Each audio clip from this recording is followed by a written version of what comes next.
The tension in first-class cabin rose dramatically as Emma Whitfield's voice echoed, for everyone to hear. I don't care what her ticket says. That window seat is mine, and I want her removed now. The shrill voice cut through the cabin like a knife. Heads turned as the heavy-set woman in designer clothes pointed an accusatory finger at 16-year-old Olivia Jackson, who sat quietly clutching her boarding pass. Olivia replied calmly, I've already told you, ma'am. I'm not leaving because this is my assigned seat. Do I look like I care? People like you don't belong in first class anyway. Emma's face reddened as she gestured with condescension and dismissively at Olivia. If you don't want to move, then I will call the flight attendant and security to get you out. Before Olivia could reply, Emma bent over and aggressively pulled Olivia's cheeks, causing her so much pain. The young black girl stared out the window, her reflection showing a face fighting to maintain dignity under the humiliating assault. She clutched her phone as she texted her father, the only hope out of this situation. Olivia Jackson was a 16-year-old straight-A student who had learned to navigate life with quiet confidence beyond her years. Today was supposed to be different. For the first time since she could remember, her father had promised her 2 uninterrupted weeks of his time. This trip meant everything to Olivia. While most teenagers spent weekends at the mall or scrolling through social media, Olivia's life looked different. Monday through Friday, advanced placement classes, debate team captain, volunteering at the children's hospital. Weekends were filled with academic prep, piano recitals, and often dinner alone with her father's empty chair, a painful reminder of his absence. Not that she complained. She understood her father's work was important, even if his absence left a void that achievements couldn't fill. Marcus Jackson, her father, was 47 and one of the youngest division chiefs in FBI history, heading the counterterrorism division with quiet authority that commanded respect without demanding it. He was the kind of man whose phone rings at 3 a.m. and presidents wait for his assessment, kind of father who's missed more birthdays than he's attended. Marcus had promised this time would be different. 2 weeks, Olivia. No phones, no emergencies, no agents calling me away. Just you and me. He'd made these promises before, but something in his eyes told Olivia he meant it this time. Their relationship was complicated, built on deep love, but punctuated by long absences. Text messages instead of goodnight hugs, video calls on holidays, and the occasional weekend when national security allowed. The Jacksons weren't just wealthy. They were the kind of wealthy that doesn't need to announce itself. It showed in subtle details, the handcrafted Italian leather of their matching luggage, the ease with which Marcus arranged their first-class tickets, the casual way Olivia mentioned their private beachfront villa in Bali, with its infinity pool overlooking the ocean. Money wasn't something they flaunted. It was simply the background to their lives, like the air they breathed. As they arrived at the airport that morning, Olivia allowed herself to believe this trip might actually happen. 2 weeks of her father's undivided attention. 2 weeks to rebuild what his demanding career had slowly eroded. 2 weeks to be daughter and father. Not just two people sharing the same last name and occasional dinners. Little did either of them know that before their plane even left American airspace, they would find themselves at the center of a confrontation that would test them both in unexpected ways and reveal to everyone on board exactly who Marcus Jackson really was. The golden hour of boarding for Flight 1876 to Bali was well underway. First-class passengers were already settling in, including Marcus and Olivia Jackson. Father and daughter moved with the practiced ease of frequent travelers, stowing their designer carry-ons in the overhead compartments before taking their assigned seats 3A and 3B. Olivia slid into her window seat, her favorite spot. From there, she could watch the choreography of airport ground crews, see the clouds during takeoff, and most importantly, escape into her own thoughts when needed. Marcus settled beside her, their pre-flight ritual unchanged since her first flight at age 7. He'd quiz her on emergency exits. She'd remind him to switch his phone to airplane mode, small traditions that bridged the gaps between their time together. This is going to be an amazing trip, Marcus said, squeezing his daughter's hand. The genuine smile that crossed Olivia's face was rare these days, a glimpse of the little girl still present in the poised young woman she'd become. That smile faded quickly when Marcus's phone buzzed. His expression told her everything before he even checked the screen. It's Langley, he sighed, the weight of responsibility visibly settling onto his shoulders. Dad, you promised, Olivia whispered, trying to hide her disappointment. I know, baby girl. It's a security briefing I need to sign off on. 10 minutes tops. I promise I'll be back before takeoff." The look they exchanged spoke volumes, her skepticism born from 100 broken promises, his determination that this time would be different. Marcus squeezed her shoulder before making his way down the aisle, already speaking in the measured tones he reserved for national security matters. Just as Marcus disappeared through the cabin door, the atmosphere shifted. Boarding was nearly complete when Emma Whitfield made her entrance. 38 years old, expensively maintained, with designer clothing that seemed to be fighting a losing battle against her substantial frame.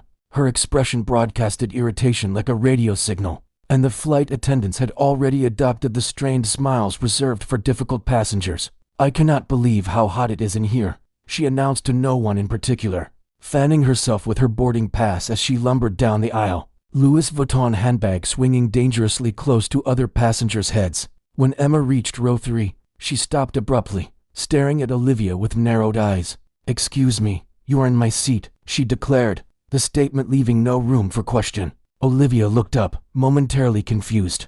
"I don't think so. I'm in 3A. "Well, I have a window seat, and this is my row," Emma insisted, her voice rising just enough to draw attention from nearby passengers. With the composed confidence that came from being raised by one of the FBI's top officials, Olivia politely held up her boarding pass. "My ticket says 3A. This is definitely my seat." Emma snatched the boarding pass from Olivia's hand, examining it before thrusting it back. "Let me see your ticket, please," Olivia requested, maintaining her composure despite the woman's rudeness. After a moment of theatrical fumbling, Emma produced her own boarding pass. "Right there in black and white. Seat 3C. There must be some mistake," Emma huffed, color rising in her cheeks. "I always book window seats. I'm sorry, but this is my assigned seat," Olivia reiterated, her voice steady but firm. Something shifted in Emma's expression then, a calculating look replacing the initial irritation. She studied Olivia more carefully, taking in her appearance, her age, her race. The corners of her mouth turned downward. "Do you know who my husband is?" she asked, her voice dropping to a dangerous whisper. "People like you don't typically fly first class." The implication hung in the air like toxic smoke. Several nearby passengers stiffened, uncomfortable witnesses to the ugliness unfolding. Olivia's expression didn't change, though something flickered behind her eyes, a hurt quickly masked, a dignity maintained despite the blow. She'd heard comments like this before, of course at her private school, at country clubs, at academic competitions. The surprise wasn't in hearing them now, it was in realizing they still had the power to sting. Olivia said nothing, simply turning to look out the window, her reflection showing a face practicing the careful neutrality her father had taught her. In the tense silence that followed, Emma remained standing in the aisle, her substantial frame blocking passage for other passengers trying to reach their seats. Her chest heaved with indignation, designer scarf fluttering with each labored breath. This standoff wasn't going according to her script. The young black girl wasn't intimidated, wasn't scrambling to accommodate her demands, wasn't recognizing the natural order of things as Emma understood them. For Emma Whitfield, this defiance was unacceptable. "Flight attendant," she called out, her voice pitched to carry throughout the cabin. Her manicured hand shot up, fingers snapping impatiently as if summoning a servant. "I need assistance immediately." Sarah, the flight attendant, appeared within moments, her professional smile firmly in place though it didn't quite reach her eyes. At 28, she'd been flying this route long enough to recognize trouble when she saw it, to categorize difficult passengers within seconds. Emma Whitfield registered instantly as a Category 5 hurricane in designer clothing. "How can I help you, ma'am?" Sarah asked, positioning herself to keep the aisle as clear as possible while other passengers continued. "Boarding. This seat is obviously mine," Emma declared, gesturing toward Olivia, who remained composed by the window. "She clearly doesn't belong here, and I need you to remove her." The implications in her tone were unmistakable. Several passengers shifted uncomfortably in their seats, the atmosphere growing heavier with each passing moment. A businessman across the aisle suddenly became intensely interested in his safety card. An elderly couple exchanged knowing glances, their expressions darkening. "I'd be happy to check both tickets," Sarah replied, her voice betraying none of the disgust flickering behind her eyes. Olivia handed over her boarding pass without being asked, her movements deliberate and dignified despite the humiliation of having her right to occupy space questioned so publicly. Sarah examined it carefully before turning to Emma. "Ma'am, may I see your boarding pass as well?" With dramatic reluctance, Emma produced her ticket again. Sarah studied both documents side by side. Miss Jackson is in her correct assigned seat, 3A, Sarah confirmed, handing the boarding pass back to Olivia with an apologetic smile. Miss Whitfield, your seat is 3C, the aisle seat in the same row. Emma's face flushed a dangerous shade of crimson. This is ridiculous. I specifically requested a window seat when I booked this flight. I always fly by the window. I understand your preference, Sarah replied, her tone calibrated to be soothing without being condescending. Difficult balance, perfected over years of customer service. Unfortunately, according to our system, seat 3A was assigned to Miss Jackson. If you'd like, once boarding is complete, I can check if there are any other window seats available in first class. It was a reasonable solution, professionally delivered, but reason wasn't what Emma Whitfield was interested in. Absolutely not, she hissed, her voice dropping to a dangerous whisper. I refuse to sit next to her. Find her another seat, or I'll have your job. The threat hung in the air, ugly and explicit. Sarah's smile remained fixed in place through years of practiced customer service discipline, but something hardened in her eyes. Around them, the atmosphere had shifted. A teenager 2 rows ahead had his phone tilted just so, the camera lens visible between seats. A woman in a business suit pretended to be texting, but her phone was clearly recording. In the age of viral videos documenting public racism, several passengers had decided this incident warranted documentation. Miss Whitfield, I cannot move another passenger who is in their assigned seat, Sarah explained, her voice steady despite the threat to her employment. However, if you're uncomfortable with your assignment, I'd be happy to see if we can accommodate you elsewhere on the aircraft. Emma's eyes narrowed dangerously. Do you know who I am? Who my husband is? Without waiting for an answer, she leaned closer to Sarah, voice lowering to a stage whisper still perfectly audible to nearby passengers. Richard Whitfield, Assistant Director at the Department of Justice. Perhaps you've heard of him?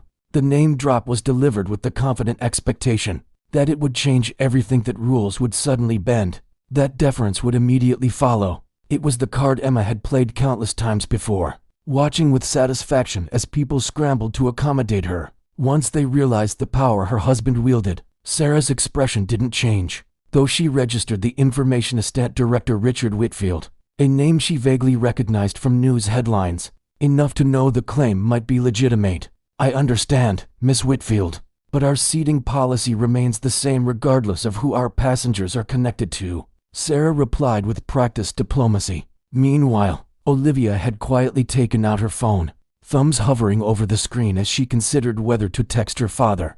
Part of her wanted to handle this herself, to prove she didn't need rescuing, that she could face this ugliness with the dignity and composure he'd taught her. But another part recognized that this situation was escalating beyond what should be reasonable to handle alone at 16. She typed quickly, Dad, there's a situation in our row. Nothing dangerous, but unpleasant. No rush. But when you're done. Her finger hovered over the send button, hesitating. Her father was in a security briefing, possibly discussing matters that affected national safety. Was her discomfort worth interrupting that? She decided against it, saving the message to drafts instead. He'd be back soon enough. What Olivia didn't know was that 3 rows behind her, one of the passengers quietly observing the scene was Agent Sophia Chen, an FBI field officer heading to Indonesia on the same security detail as Marcus. She'd recognized Olivia immediately, but maintained her cover, watching the situation unfold with professional assessment. Her hand had already slipped to her phone, typing a secure message to her colleagues about the developing situation involving the director's daughter. Emma, meanwhile, had escalated to a new level of outrage. This is absolutely unacceptable, she declared, voice rising. I want to speak to the captain immediately. This girl has clearly forged her ticket. There's no way she legitimately has a first-class seat. The accusation of forgery, of criminal behavior, crossed a line. Sarah's professional demeanor finally cracked just slightly, her spine straightening as she prepared to shut this down decisively. Miss Whitfield, that is a serious and unfounded accusation. Miss Jackson's ticket was issued properly through our system and verified by gate agents. Before boarding, I must ask you to take your assigned seat, or I will need to involve our air marshal. The mention of law enforcement caused a flicker of hesitation in Emma's expression, but it quickly hardened into renewed determination. She was too committed to back down now, too convinced of her rightness, too accustomed to the world bending to accommodate her demands. Call security, she demanded, voice trembling with indignation. Call them right now. I want this investigated immediately. What Emma Whitfield couldn't possibly know was that security was indeed about to become involved, just not in the way she imagined, and that the man whose name she so confidently dropped as a weapon was about to become the very reason her world would come crashing down around her designer shoes. As the confrontation in first class reached a fever pitch, Sarah made a decision. This situation had escalated beyond her authority to manage, beyond the usual passenger disputes over armrests or reclined seats. With a discreet hand signal to her colleague, she initiated the protocol for serious cabin disruptions. I'm going to speak with the captain, she informed both parties, her voice carrying the weight of finality. Please remain in your assigned seats until this matter is resolved. As Sarah made her way to the cockpit, the cabin hummed with tension. Passengers exchanged glances, some openly filming now, others pretending not to notice while absorbing every detail. Meanwhile, in a secured conference room deep within the airport's restricted zone, Marcus Jackson stood at the head of a table surrounded by 8 of his top agents. The room was soundproofed, swept for electronic surveillance, and guarded by 2 additional agents outside. On the table before them lay detailed intelligence briefings on potential threats to American interests. The authorities have confirmed increased chatter around tourist destinations, Marcus explained, his voice carrying the measured gravity that had become his professional signature. While there's no specific threat, I want our presence to be felt, but not obvious. We're on vacation, officially. Unofficially, I need eyes and ears at all major locations. The agents nodded in understanding. This was the delicate dance of counterterrorism work, being present without creating panic, vigilant without disrupting civilian life. Each agent at the table was elite, selected not just for their tactical skills, but for their ability to blend seamlessly into tourist environments. As the briefing continued, Marcus felt his phone vibrate in his pocketons, twice, 3 times in rapid succession. Years of experience had taught him to distinguish between the vibration patterns of different notifications.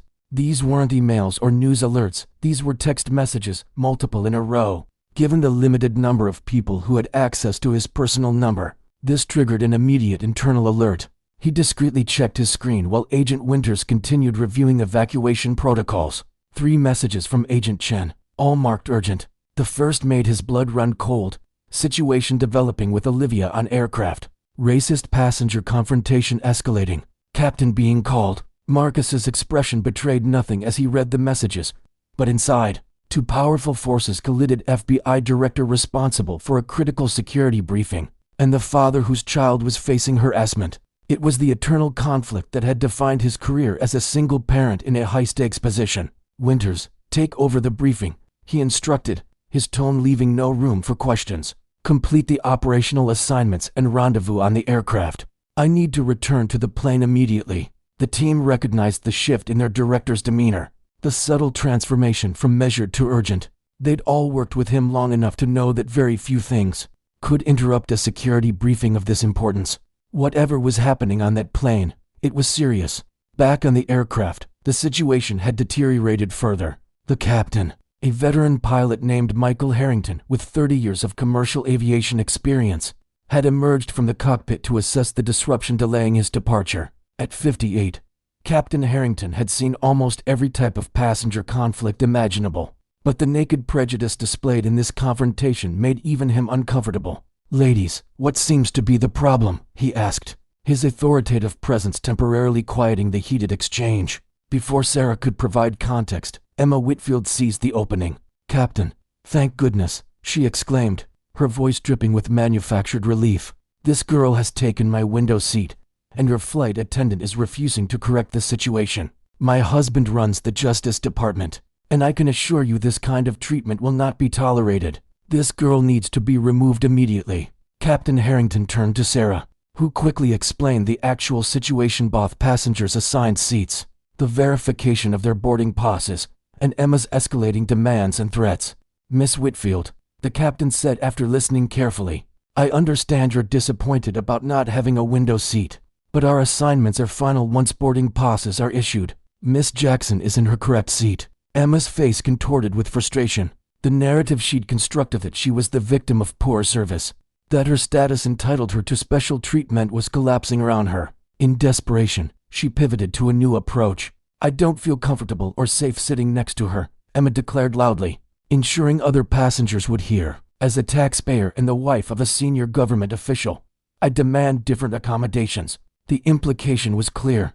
Her discomfort stemmed not from legitimate safety concerns, but from the race of her seatmate. The statement hung in the air, its ugliness impossible to disguise with polite euphemisms. Throughout this exchange, Olivia had maintained her silence, retreating into the protective emotional shell that children of public figures often develop. But something about this last statement blatant prejudice. The invocation of taxpayer status as if it granted special rights to demean others finally broke through her composure. My father will be back soon, she said, her voice quiet but steady, carrying the unmistakable confidence of someone who knows exactly who they are and what support stands behind them. Please just leave me alone until then. It was a simple statement of fact, not a threat, but it was the first time Olivia had directly engaged since the initial seat verification. All eyes turned to her, several passengers noting the dignity with which the teenage girl handled herself in the face of such hostility. Emma, however, saw only an opportunity to mock. Oh, I'm terrified, she exclaimed with theatrical sarcasm, placing a hand over her heart in mock fear. Who's daddy? A baggage handler? The man who cleans the toilets. Her laughter was sharp, meant to wound. Listen, little girl, whatever your father does, he doesn't have the authority my husband wields. Richard Whitfield can make people disappear with a phone call. The threat, thinly veiled as it was, caused Captain Harrington's expression to harden.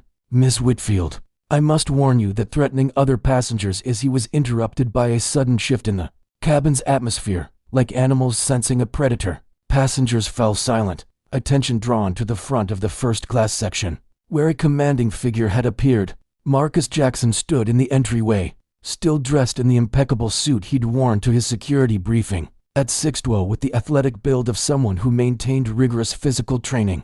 Despite his administrative position, his presence filled the space in a way that went beyond mere physical dimensions. It was the quiet authority he carried, the focused intensity of his gaze as it swept the cabin and locked onto the confrontation in row 3. As Marcus moved purposefully down the aisle, a remarkable thing happened. In seats scattered throughout first class, for individuals straightened almost imperceptibly at 3 rows back. Agent Rodriguez near the window in row 7, Agent Williams in the last row, and Agent Patel by the galley.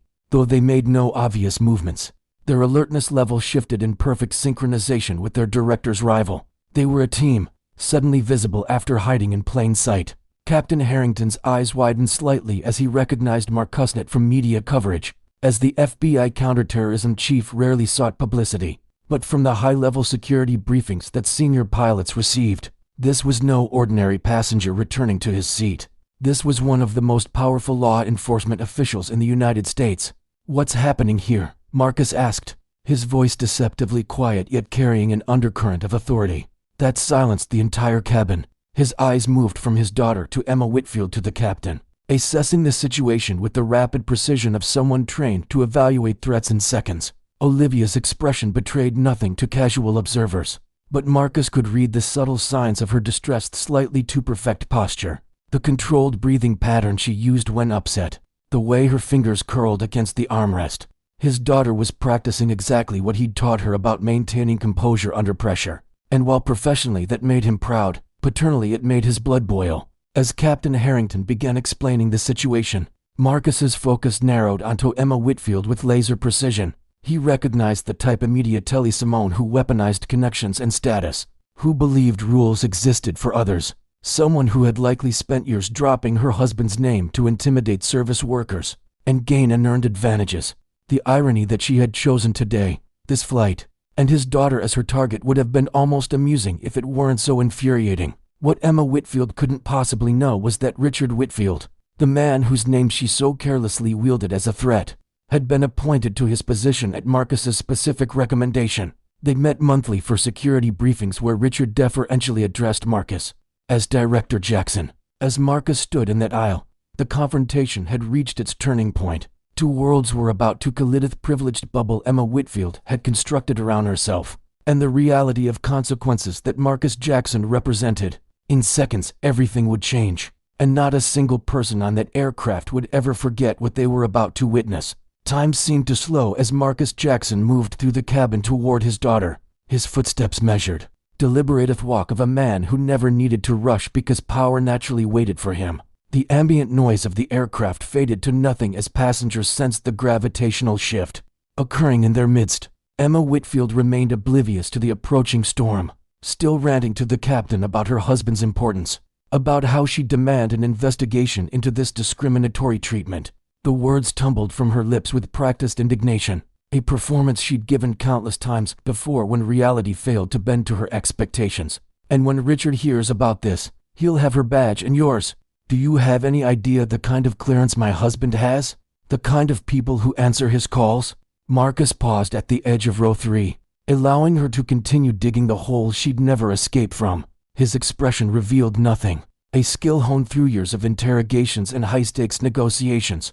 Only the subtle tightening of his jaw betrayed the fury building beneath his professional veneer. As he reached the row where his daughter sat, something extraordinary happened throughout the cabin, like a choreographed sequence that had been rehearsed to perfection. For individuals in different parts of the first-class section, stood simultaneously Agent Sophia Chen from row 6, Agent Marcus Rodriguez from by the window in row 7, Agent Daniela Williams from the last row, Agent Raj Patel positioned near the galley. They rose without fanfare, without announcement, for impeccably dressed professionals, whose postures and alert gazes instantly identified them as law enforcement. To anyone with the experience to recognize such things, they didn't draw weapons or make aggressive movements. They simply stood, establishing their presence and alertness with silent precision. Their director was Round, and all had to stand to respect him. The synchronized movement created an immediate effect. Conversation ceased mid-sentence. Passengers who had been pretending not to notice the confrontation now stared openly. Even the ambient sounds of the aircraft seemed to diminish as complete silence fell across the cabin. Everyone sensed that something significant was unfolding, something beyond the usual drama of commercial air travel. Captain Harrington's expression shifted from professional concern to immediate recognition as he registered Marcus's presence. 25 years as a commercial pilot had included enough security briefings for him to instantly identify one of the nation's top security officials. Director Jackson, the captain said, his tone shifting to one of profound respect. I apologize for the disturbance involving your daughter. We were just resolving the situation. The word director landed like a thunderclap in the silent cabin. Emma's head snapped toward Marcus, her expression still clutching at indignation even as confusion began to seep in. The title registered, but its implications hadn't yet penetrated her certainty that she was the most important person. In this scenario, with deliberate calm, Marcus reached into his jacket and withdrew his credentials, allowing the FBI shield to catch the cabin lighting as he briefly displayed it, before returning it to his pocket. The gesture wasn't theatrical, it was simply confirmatory, a formality for a man whose authority typically preceded him. For the first time, uncertainty flickered across Emma Whitfield's face. The pieces were beginning to assemble in her mind, though the full picture remained just beyond her grasp. She looked from Marcus to the captain to the agents now positioned throughout the cabin, her brain scrambling to recalibrate a scenario spinning rapidly beyond her control. I don't understand what's happening, she said, her voice losing its strident confidence. Who are you people? Why are you surrounding me? Marcus's response came with the quiet precision of a surgeon's blade. Mrs. Whitfield, he said, pronouncing her name with perfect clarity to ensure there could be no misunderstanding. I believe you know my name, even if you don't recognize my face. Your husband certainly does. A pause, perfectly timed. Your husband Richard reports directly to me. The color drained from Emma's face so rapidly that passengers several rows away could observe the transformation. Her expression collapsed from righteous indignation to dawning horror as the implications cascaded through her consciousness. The husband whose name she'd been weaponizing throughout this confrontation, the source of her perceived power and untouchability, reported to the father of the girl she'd been harassing. That's not possible, Emma stammered, though her expression betrayed that she knew it was not only possible but catastrophically true. Richard would have told me if he what, Mrs. Whitfield? Marcus asked, his voice remaining measured even as it carried an undercurrent of steel. If he worked under the father of the young woman you just suggested should be cleaning toilets, if his career advancement depended on the man whose daughter you accused of forging documents and not belonging in first class? Emma's mouth opened and closed without producing sound. the perfect picture of a predator suddenly recognizing itself as prey. "I've heard everything you've said to my daughter," Marcus continued, his gaze never wavering. Every word, every implication, every threat. The entire cabin held its breath. Flight attendants stood frozen in the aisles. Passengers who had been recording the confrontation continued to do so with renewed intensity, recognizing they were witnessing something extraordinary. Even the ambient sounds of the aircraft seemed muted, as if the plane itself were listening. Emma's face completed its transformation from smug entitlement to abject terror. The realization that she had spent the last 20 minutes threatening, demeaning, and attempting to intimidate the daughter of her husband's superior, a man who apparently commanded a team of federal agents who traveled with him, hit her with the force of a physical blow. Her skin took on a grayish pallor, perspiration beading visibly along her hairline despite the cabin's air conditioning. I didn't know she was your daughter, sir," she whispered, the words barely audible. "I would never have." "Never have? Never have what, exactly?" Marcus asked, the question hanging in the air between them like a blade. "Never have demanded that my daughter be removed from her assigned seat because you wanted it? Never have suggested she didn't belong in first class? Never have threatened to have flight staff fired for following proper procedures? Never have invoked your husband's name to intimidate others if you'd known someone with greater authority was listening?" Each question landed with precision, dismantling the framework of excuses before Emma could fully construct them. This wasn't just a dressing down. It was a methodical deconstruction of privilege by someone who had spent a career identifying and neutralizing threats.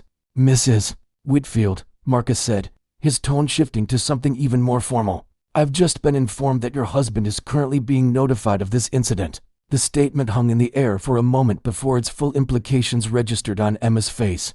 Whatever remained of her composure crumbled completely. The realization that Richard, her source of perceived power, her shield against consequence, was at this very moment learning about her behavior toward his boss's daughter seemed to physically diminish her. The cabin remained in absolute silence, the collective audience to a drama more compelling than anything the in-flight entertainment system could possibly offer. This was justice unfolding in real time, the rare and satisfying spectacle of entitlement meeting its perfect counterbalance.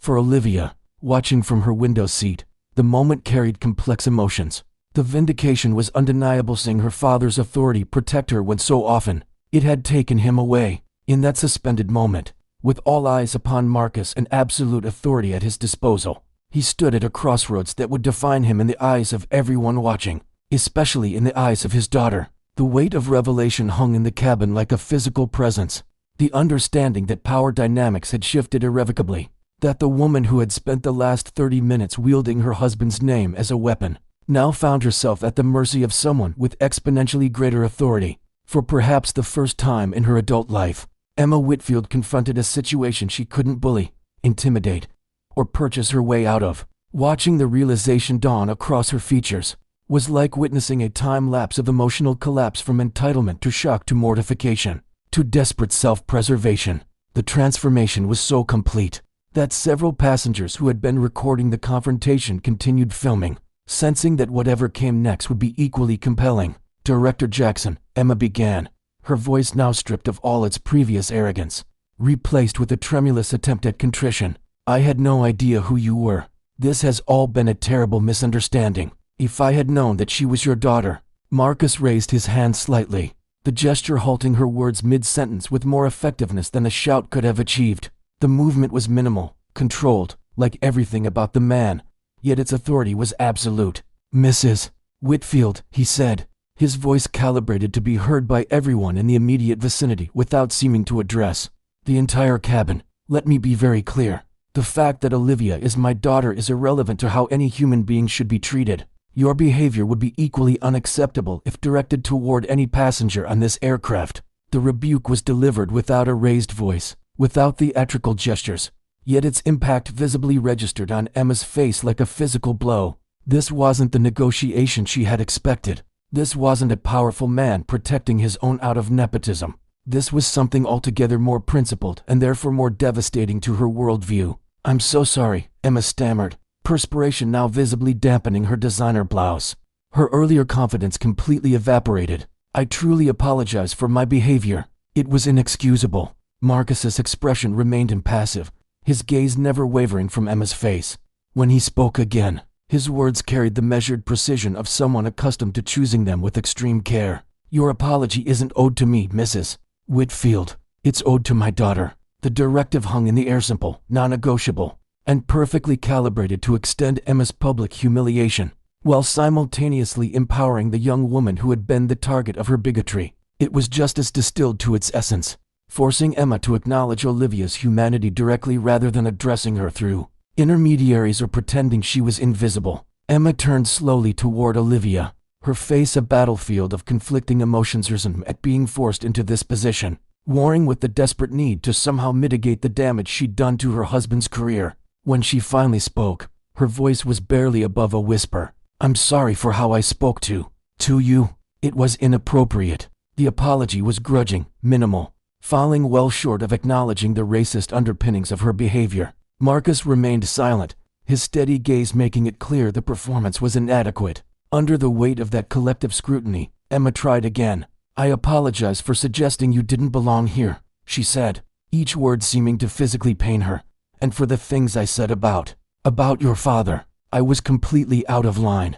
Throughout this forced apology, Olivia maintained the composed dignity that had characterized her response to the entire confrontation. At 16, she displayed more maturity and self-possession than the middle-aged woman now stumbling through her reluctant contrition. When Emma finished speaking, Olivia simply nodded once, neither verbally accepting the apology nor rejecting it, but acknowledging that it had been offered. Captain Harrington, who had been observing the exchange with professional interest, stepped forward to address Marcus directly. "Director Jackson, given the nature of this incident, I'm prepared to have Miss Whitfield removed from the flight if you feel that would be appropriate," he offered, his tone making it clear that this was entirely at Marcus's discretion. "We take passenger comfort and safety very seriously, especially in cases involving harassment." The offer hung in the air, the possibility of ultimate public humiliation for Emma, of being escorted off the aircraft in front of hundreds of passengers, who would inevitably share the story on social media within minutes. The career and social implications would be devastating, extending far beyond this single flight. Everyone in the cabin seemed to hold their breath, waiting for Marcus's decision. His response, when it came, surprised many observers. "That won't be necessary, Captain," Marcus said, his voice level. "We can all be civil adults for the duration of this flight." He turned slightly toward Emma, his gaze unflinching. "I'm certain Mrs. Whitfield understands the importance of respectful behavior going forward. It wasn't mercy, not exactly. It was calculated restraint, the kind that demonstrated true power more effectively than any punitive display could have, by declining the opportunity for public retribution when it was clearly within his grasp." Marcus elevated himself further above Emma's petty tyranny. The contrast between her behavior and his response could not have been more stark. "However," Marcus continued, "I do believe alternative seating arrangements would be appropriate under the circumstances." Sarah, who had been standing nearby throughout the confrontation, stepped forward immediately. "We can accommodate Miss Whitfield in economy if that works for you, Director." Emma's expression crumpled at the suggestion of being relegated to economy class, a final humiliation that struck directly at the heart of the status consciousness that had driven her behavior from the beginning. But she offered no protest, recognizing that any objection would only worsen her already precarious situation. As Sarah prepared to escort Emma to her new seat, a flight attendant from economy appeared in the first-class cabin, leaning forward to whisper something to her colleague. After a brief exchange, Sarah turned to Marcus. "Director, we have an elderly passenger in economy who's having difficulty with the limited leg room due to recent knee surgery. Would you object if we offered Miss Whitfield's first-class seat?" A flicker of something, perhaps the ghost of a smile, passed across Marcus's otherwise composed features. "I think that would be an excellent solution." And so it was that Emma Whitfield, who had been so certain of her entitlement to preferential treatment, found herself escorted to a middle seat in economy, while her first-class accommodation was given to an elderly woman with a walking cane, who couldn't believe her good fortune. The symmetry of the exchange was lost on no one, least of all on the passengers who continued to document every moment of the resolution. As Emma disappeared down the aisle toward economy, physically diminished by her humiliation, Marcus turned to his team and gave a subtle note, a silent command immediately understood and obeyed. The agents who had risen throughout the cabin returned to their seats, with the same synchronized precision with which they had established their presence. They remained alert, but unobtrusive, professionals resuming their cover as ordinary travelers. Only then did Marcus finally take his seat beside his daughter, the immediate crisis resolved, but the emotional aftermath still hanging in the air between them. As the flight attendants prepared for imminent departure, father and daughter sat in silence for several moments, both processing what had just occurred. Olivia was the first to speak, her voice pitched for her father's ears alone. "You didn't have to do all that," she said quietly, though her eyes betrayed how much his intervention had meant to her. "I could have handled it." "I know you could have," he replied with equal quietness. "You were handling it beautifully, with more dignity and restraint than I might have shown at your age." A pause waited with recognition. "But you shouldn't have to handle it alone. Not when I'm here." The simple declaration "not when I'm here" hung between them, loaded with the acknowledgement of how often he hadn't been. How many school events, competitions, difficult moments had passed without his presence because national security had claimed priority. There's a difference between standing up for yourself and having to face bigotry alone. Marcus continued, the conversation shifting to something deeper, more meaningful than the incident that had precipitated it. Dignity isn't about absorbing abuse in silence. It's about knowing your worth so completely that other people's attempts to diminish it can't touch you. Like you just did with her, Olivia asked, nodding toward the economy section where Emma had disappeared. You could have had her removed from the flight. Everyone saw it. But you didn't. Marcus considered this, choosing his words carefully. Power isn't about what you can do to others. It's about what you choose not to do when you have every justification. A thoughtful pause. Remember that, Olivia. The true measure of authority isn't how much punishment you can inflict. It's how much restraint you can exercise when provoked. The conversation deepened as the aircraft began its taxi toward the runway, father and daughter connecting in ways that had become increasingly rare. As his responsibilities grew and her childhood receded, they spoke of privilege and its blind spots, of the double standards Olivia navigated daily, of the complex responsibility that came with Marcus's position. I'm proud of you, Marcus said finally, the words simple but profound in their sincerity. Not because you're perfect, but because you're becoming someone who stands firm in her principles even when it would be easier not to. Olivia's expression softened, her customary reserve giving way to genuine emotion.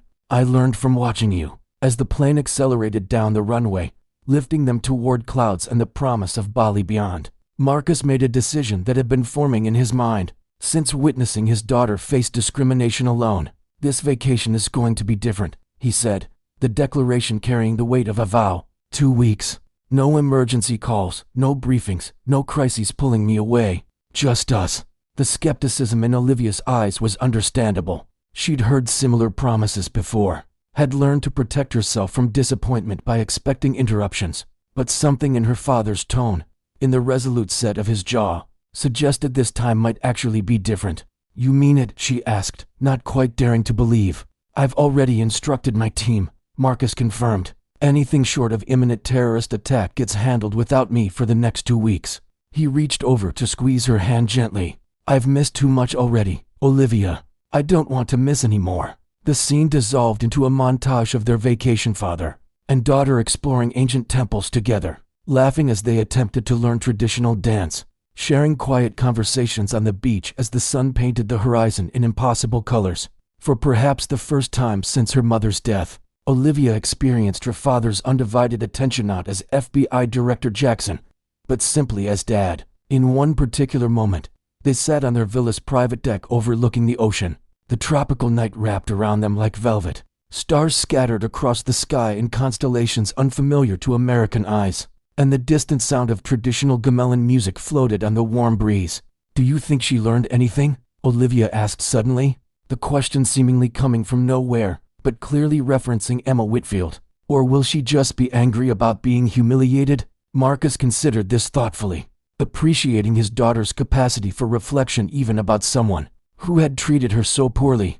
People like that rarely change completely, he admitted, but sometimes experiences like this create cracks in their certaintismal openings, where new understanding might eventually take root. I hope so, Olivia said quietly, not for her sake, but for her children's, if she has any. That kind of thinking hurts the people who hold it as much as the people it's directed against. For Emma Whitfield, her lesson came through public humiliation and the recognition that her husband's career now hung in the precarious balance of Director Jackson's discretion. For Olivia, It came through witnessing her father's principles in action, seeing that the same authority that so often took him away could also be wielded with restraint and wisdom. And for Marcus, it came through the recognition that no security briefing, no counterterrorism operation, no national emergency could ever be more important than being present for the moments that shaped his daughter's understanding of herself and her place in the world. As they sat together under the Balinese stars, father and daughter reconnected in a way that transcended the incident on the plane. The confrontation had been painful, but it had also created an opening for honest conversation about race, power, and privilege, topics they had sometimes danced around, but rarely addressed directly. In sharing their perspectives, they discovered new dimensions to each other. "You know," Marcus said after a comfortable silence, "when I was your age, I never imagined I'd end up where I am now. The world was different then, the barriers seemed higher, more impenetrable." "Did you ever face what happened today?" Olivia asked. Marcus smiled ruefully. "More times than I can count, but without smartphones to record it, without social media to amplify it. The difference is that back then, there was rarely anyone in authority willing to step in." "Is that why you became FBI? To be that authority?" "Part of it," he admitted, "but mostly I wanted to protect people, to make sure the system worked the way it's supposed to, not just for those with connections or privilege." For the remainder of their 2 weeks, Marcus kept his promise. His phone remained largely untouched. When it did ring, it was only for the most critical matters, and even then, he kept the calls brief. His team, understanding the importance of this time for their director, handled everything they possibly could without him. On their final evening in Bali, as they walked along the beach at sunset, Olivia slipped her hand into her father's, a gesture she hadn't made since she was much younger. "Thank you," she said simply. "For what?" Marcus asked, though he suspected he knew. "For making this time, for being here, for showing me what matters." As they watched the sun sink into the horizon, painting the sky in brilliant oranges and purples, both father and daughter understood that something fundamental had shifted between them. The incident on the plane, painful as it had been, had become a catalyst for reconnection, for understanding, for growth. What had begun as an ugly display of entitlement and prejudice had ultimately strengthened the bond between them, reminding both that while Marcus Jackson might be Director Jackson to the world, to Olivia, he was simply Dad, and that role, more than any title, any authority, any responsibility to national security, was the one that mattered most. In the weeks that followed their return to the United States, the video of the confrontation did indeed go viral, capturing public attention and sparking discussions about privilege, accountability, and justice. But by then, Marcus and Olivia were focused on maintaining the connection they had rebuilt. Weekly dinners that became sacrosanct, open conversations about the challenges they each faced, and a new understanding that while the world might make demands on both of them, their relationship deserved priority. As for Emma Whitfield, rumors circulated that Richard had been reassigned to a less prestigious position within the Justice Department, fired, but certainly diminished. Whether she learned from the experience remained to be seen, but one thing was certain: she never again invoked her husband's name or position when flying first class. Sometimes, justice arrives in unexpected ways, not through formal proceedings or public punishment, but through the quiet assertion of dignity, the measured exercise of authority, and the recognition that how we treat others reveals more about our own character than it ever could about theirs. For Olivia Jackson, the lesson was clear. True power lies not in titles or connections, but in the courage to stand firm in one's principles and the wisdom to know when restraint speaks louder than retribution.